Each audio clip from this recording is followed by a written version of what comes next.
Assembleia de Deus em Lagoinhas, na direção pastor Jair Silas, na apresentação que vos fala, evangelista Francisco Brito.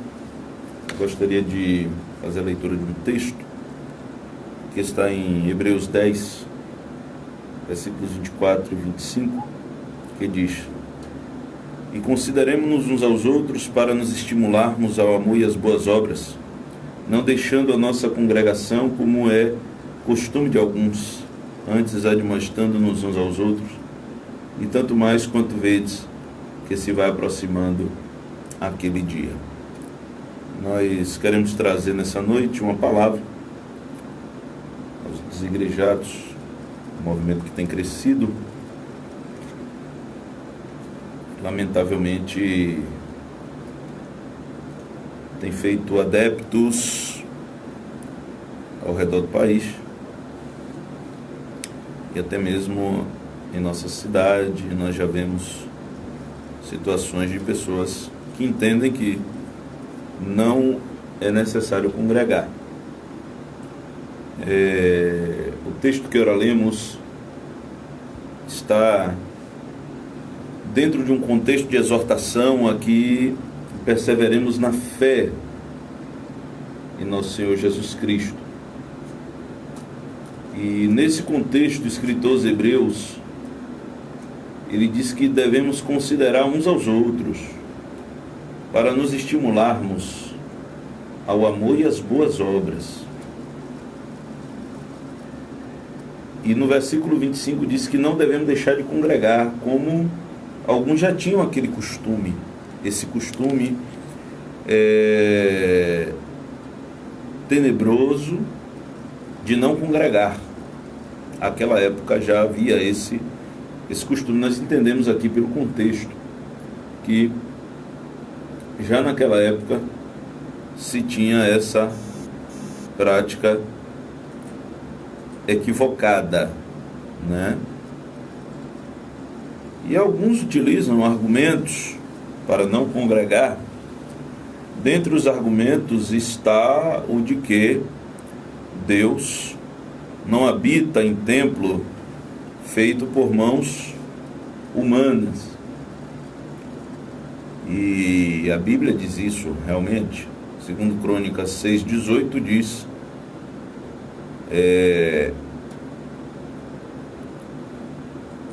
Mas na verdade habitará Deus com os homens na terra?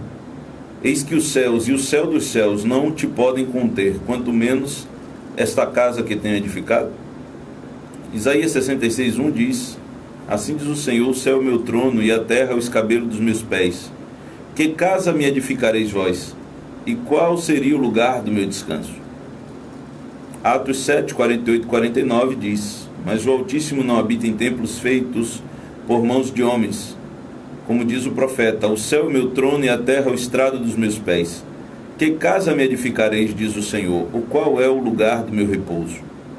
E Atos 17:24 diz: O Deus que fez o mundo e tudo que nele há, sendo o Senhor do céu e da terra, não habita em templo feitos por mãos de homens.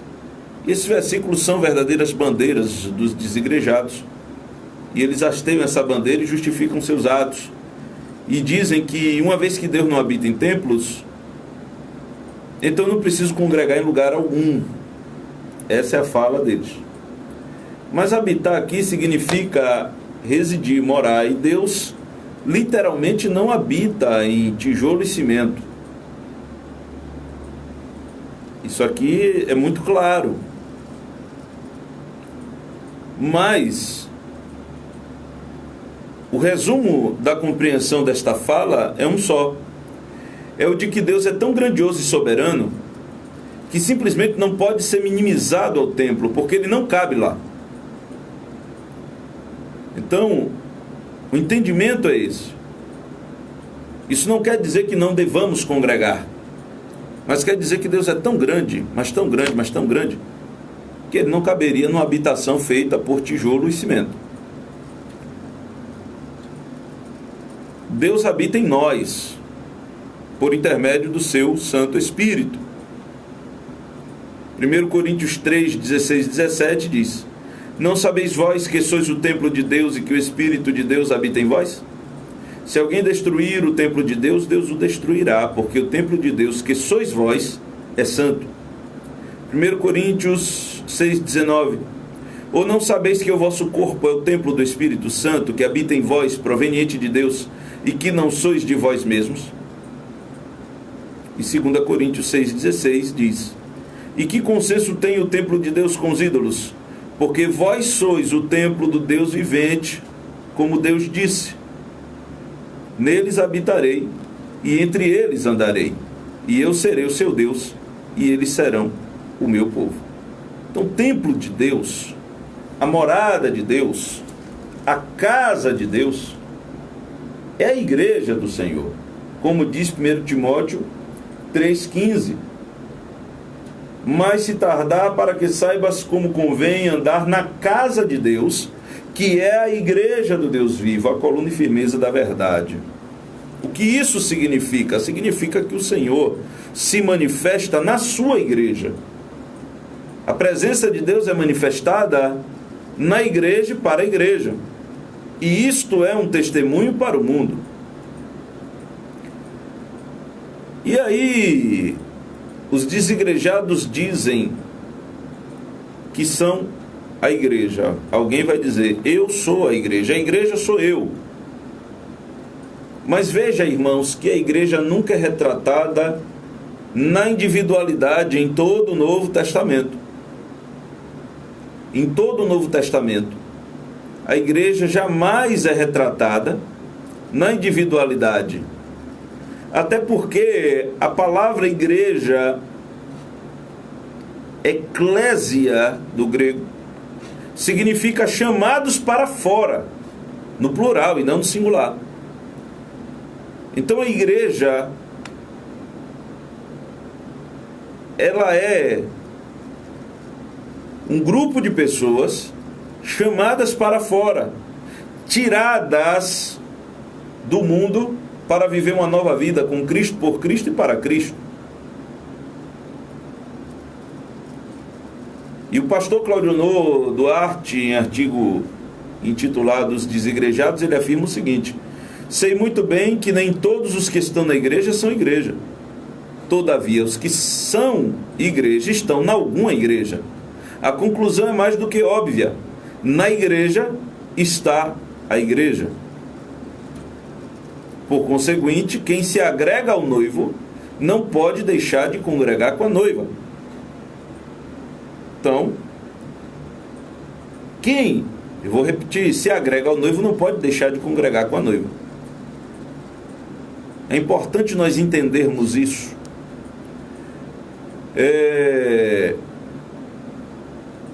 A igreja, ela não é retratada na individualidade, porque o princípio, a lógica da igreja não é individualidade. Ao contrário, é coletividade. E por isso Jesus disse: eu edificarei a minha igreja. O conceito básico de igreja é assembleia, é congregação. A congregação daqueles que foram chamados para fora. Jesus é o fundador da igreja. Ele próprio disse: eu edificarei a minha igreja. Ele está se referindo à sua obra redentora. Jesus é a pedra fundamental da igreja. A pedra não é Pedro, como alguém pensa. A pedra é Jesus, e o próprio Pedro disse isso. Atos 4, 11 e 12. Ele é a pedra que foi rejeitada por vós, os edificadores, a qual foi posta por cabeça de esquina, e em nenhum outro há salvação, porque também debaixo do céu nenhum outro nome há dado entre os homens pelo qual devamos ser salvos. Jesus é o fundamento da igreja, e ninguém pode ser salvo se não for por Jesus, que é o fundador da igreja. A igreja é composta por todos os crentes na face da terra. Gálatas 3, do 26 ao 28. Porque todos sois filhos de Deus, pela fé em Cristo Jesus. Porque todos quantos fostes batizados em Cristo, já vos revestistes de Cristo. Nisto não há judeu nem grego, não há servo nem livre, não há macho nem fêmea, porque todos vós sois um em Cristo Jesus. Colossenses 3,11, onde não há grego nem judeu, circuncisão nem circuncisão, bárbaro, cita, servo, livre, mas Cristo é tudo e em todos. Paulo, quando saúda a igreja em Corinto, na primeira carta, capítulo 1, versículo 2, diz: a igreja de Deus que está em Corinto, aos santificados em Cristo Jesus, chamados santos, com todos os que em todo lugar invocam o nome do Senhor Jesus Cristo, Senhor deles e nosso. Aqui a gente entende perfeitamente que existe a igreja local, que é uma partícula da noiva, da igreja composta por todos os crentes em Jesus na face da terra. E, portanto, a igreja é uma só, composta pelos salvos em Cristo Jesus. A igreja local é uma parte desse povo, como Paulo saúda os Coríntios, capítulo 1, versículo 2. Eu vou ler de novo. A igreja de Deus que está em Corinto, aos santificados em Cristo Jesus, chamados santos. Veja, ele saúda a igreja que está em Corinto, com todos os que em todo lugar invocam o nome de nosso Senhor Jesus Cristo, Senhor deles e nosso. Então aqui ele está deixando claro que a igreja que está em Corinto é a igreja com todos aqueles que em todo lugar invocam o nome do Senhor. E esse é o conceito de igreja. E, portanto, a igreja transcende as barreiras denominacionais e geográficas. Nenhuma denominação pode dizer que a salvação está nela e somente nela, porque a igreja transcende barreiras denominacionais. E nenhum povo pode dizer que é o único povo a ser salvo, porque a igreja também transcende as barreiras geográficas e étnicas. A salvação que veio pelos judeus estendeu-se a toda a humanidade pela graça do nosso Senhor e Salvador Jesus Cristo. E todos os crentes em Jesus fazem parte da igreja naquilo que ela tem de genérico e universal. É fundamental, entretanto, que nos tornemos membros ativos do corpo local de crentes, o qual seja ao mesmo tempo saudável e equilibrado.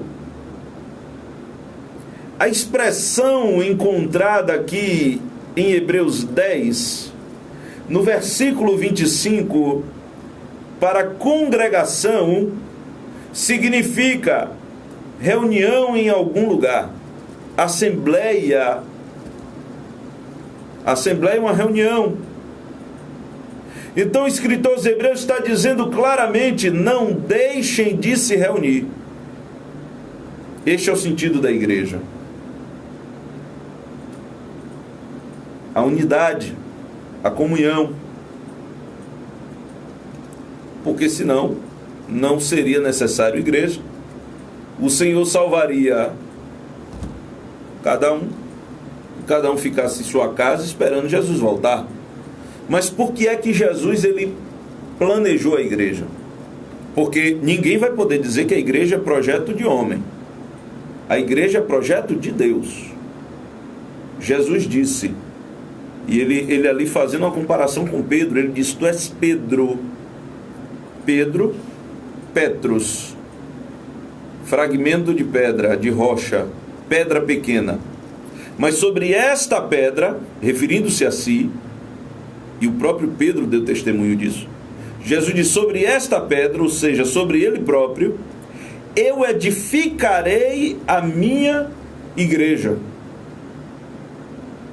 E por que é que Jesus disse isso?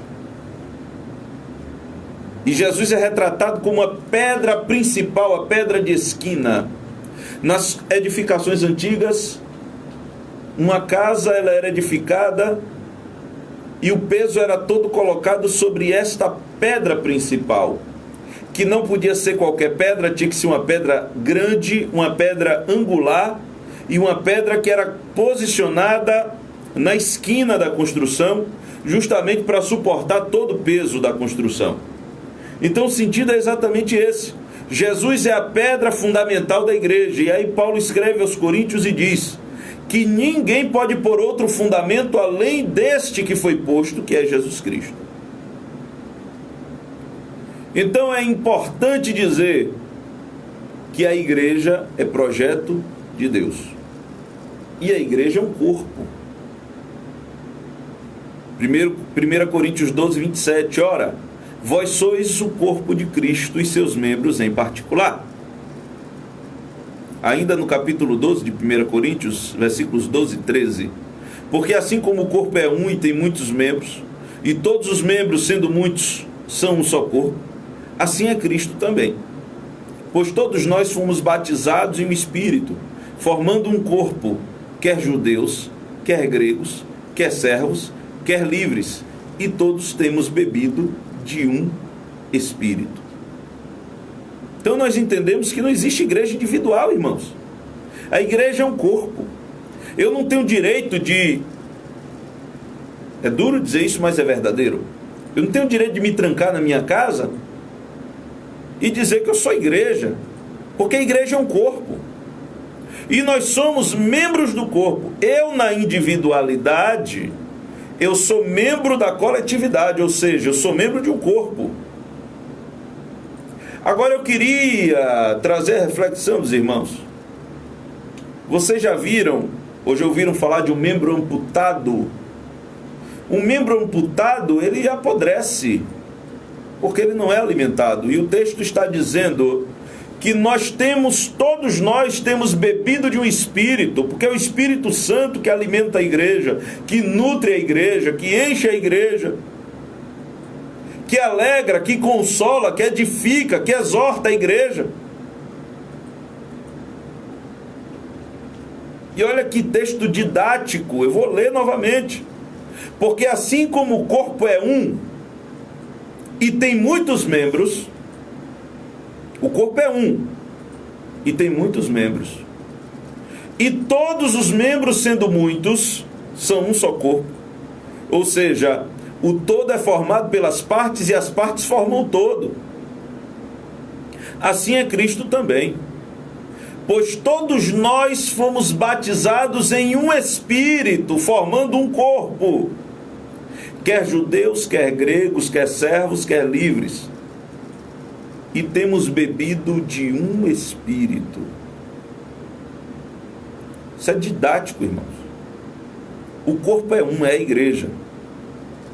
E o cabeça do corpo é Cristo. E eu sou um membro desse corpo. Se você conhece alguém que bate no peito e diz, eu sou a igreja, artigo definido no singular, diga a ele com carinho que nunca mais fale isso. Porque não existem várias igrejas, existe a igreja de Cristo. Denominação evangélica tem muitas. E algumas andam pregando até heresia. Outras pregam a verdade bíblica, mas infelizmente nem todas. Eu não estou falando de denominação evangélica, eu estou falando da igreja de Cristo. A igreja de Cristo é uma. E cada parte deste povo, quer seja na sua denominação, quer seja na sua região, forma o todo, que é a igreja cuja cabeça é Cristo. Efésios 1, 22 e 23. E sujeitou todas as coisas a seus pés, e sobre todas as coisas o constituiu como cabeça da igreja, que é o seu corpo, a plenitude daquele que cumpre tudo em todos. Colossenses 1, 18. E ele é a cabeça do corpo, da igreja. É o princípio e o primogênito dentre os mortos, para que em tudo tenha a preeminência. O cabeça da igreja é Cristo. E toda a igreja deve estar sujeita a Ele. E se alguém não está sujeito a Cristo, não pode ser considerado como integrante da igreja. Quem o ama, guarda os seus mandamentos e está sujeito às suas ordenanças. E como é que funciona este corpo? Porque todo o corpo tem o seu funcionamento e tem as suas utilidades. E Jesus é muito claro quanto à funcionalidade deste corpo. E esse sentimento de corpo é tão sensível que se um membro adoece, o corpo inteiro sofre. 1 Coríntios 12, 26. De maneira que se um membro padece, todos os membros padecem com ele. E se um membro é honrado, todos os membros se regozijam com ele. Todos os membros são importantes. 1 Coríntios 12, 19 a 22. E se todos fossem um só membro, onde estaria o corpo? Assim, pois, há muitos membros, mas um corpo. E o olho não pode dizer à mão, não tenho necessidade de ti, nem ainda a cabeça aos pés, não tenho necessidade de vós. Antes, os membros do corpo que parecem ser os mais fracos são necessários. Palavra importante aqui. Os membros que parecem ser os mais fracos são necessários. Nós não podemos prescindir, abrir mão, ser negligente com nenhum dos membros do corpo. Agora é Deus quem determina a atuação dos membros. 1 Coríntios 12, 18. Mas agora Deus colocou os membros no corpo, cada um deles como quis. É Deus quem determina quem vai fazer isto ou aquilo. É Ele quem faz o diagnóstico e distribui os talentos conforme a capacidade de cada um. É Ele quem escolhe a liderança da igreja. E aqui começa os desigrejados a terem problema. Porque veja, os desigrejados costumam se reunir para adorar a Deus. Aí é um contrassenso, porque se afastam para se reunirem e fazem reuniões e diz que na reunião ninguém é pastor, ou todo mundo é pastor. Não dá para entender isso. E se esse líder emerge do próprio povo, então não pode ser um líder de Deus, porque é Deus quem escolhe os líderes. Efésios 4, 11 e 12 diz: e Ele mesmo deu uns para apóstolos, e outros para profetas, e outros para evangelistas, e outros para pastores e doutores, querendo o aperfeiçoamento dos santos para a obra do ministério, para a edificação do corpo de Cristo. Então a igreja tem liderança constituída. E aí eu te pergunto, você que está me ouvindo nesse momento, ou que me ouvirá depois, quem é o seu líder? Foi Deus quem te deu? Ou foi você que escolheu? Você é líder de si mesmo? Porque o desigrejado é autócrata. Ele apacenta-se a si mesmo. Ele apacenta a si mesmo. É autócrata. Ele se governa. Ele não é governado por Deus. Não é dirigido por Deus. Ele determina como é e como não é na vida dele. Aí eu faço a pergunta reflexiva: você é líder de si mesmo? Atos 20, 28 diz: olhai, pois, por vós e por todo o rebanho, sobre que o Espírito Santo vos constituiu bispos, para apacentardes a igreja de Deus que Ele resgatou com seu próprio sangue. O Espírito Santo constituiu bispo. Bispo do grego episcopos significa superintendente. Então Deus designou pessoas para cuidarem do rebanho. E essas pessoas, ao que eu saiba, existe um rito para que sejam estabelecidas. A igreja sempre congregou. Quem disser que a igreja não congregava está faltando com a verdade. Mas os desigrejados alegam que a igreja primitiva não se reunia em templos. Irmãos, essa fala é de uma ingratidão tão grande. Porque hoje nós temos uma oportunidade aqui no Brasil que nem todos os países têm. Eu fui com minha esposa e minha filha para um simpósio de missões ali em Salvador, e nós ouvimos um relato, não vou dar detalhes porque foi pedido lá inclusive, de reuniões ao redor do mundo, não vou dizer região, não vou dizer nada, mas crentes se reunindo dentro de um buraco no meio do deserto. Crentes cavando buraco no meio do deserto, construindo edificações subterrâneas, dentro do deserto para se reunirem, colocando um radinho com um cartão de memória, com a Bíblia em áudio, porque é proibido ter Bíblia, para ouvir o que Deus tem para falar com eles, através da Bíblia em áudio.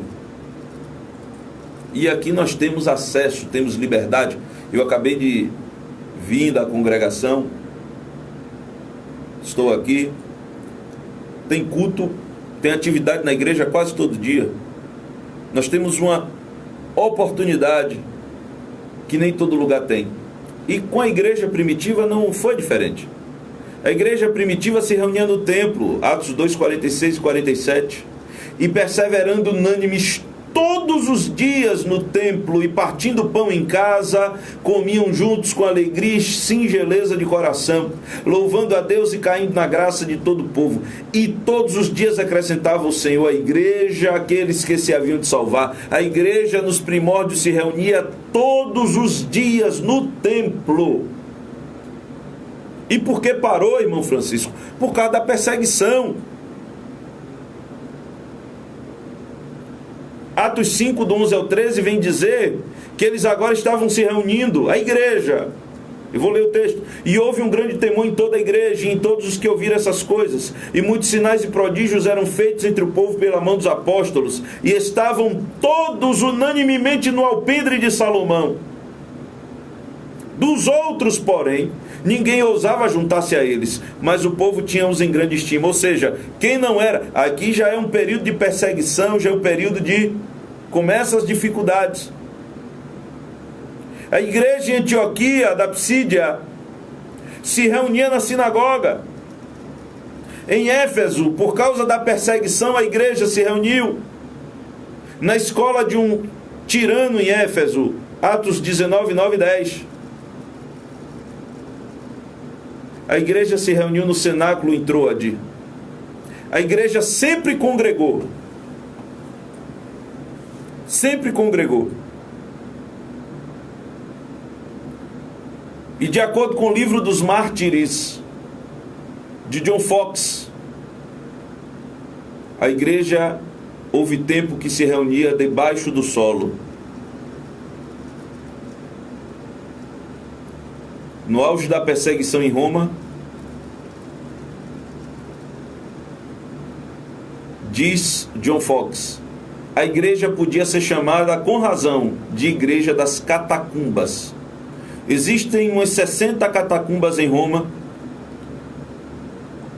e ele fala que nessas igrejas, ou nessas catacumbas, em que eram colocados cadáveres, era nessas igrejas, era nessas catacumbas que os crentes se reuniam.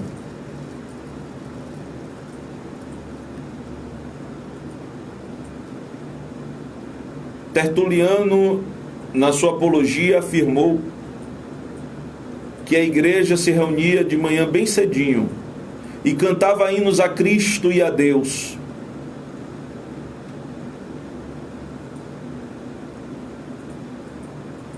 E para que essas reuniões? A Bíblia fala para edificação espiritual, 1 Coríntios 14, 4. Para socorro espiritual, Tiago 5, 13 a 16. Está alguém entre vós aflito? Ore. Está alguém doente? Contente? Cante louvores. Está alguém entre vós doente? Chame os presbíteros da igreja. E como um desigrejado chamaria os presbíteros da igreja? A igreja se reúne para ajuda mútua, Gálatas 6:2. Para perdão mútuo, Colossenses 3:12 e 13.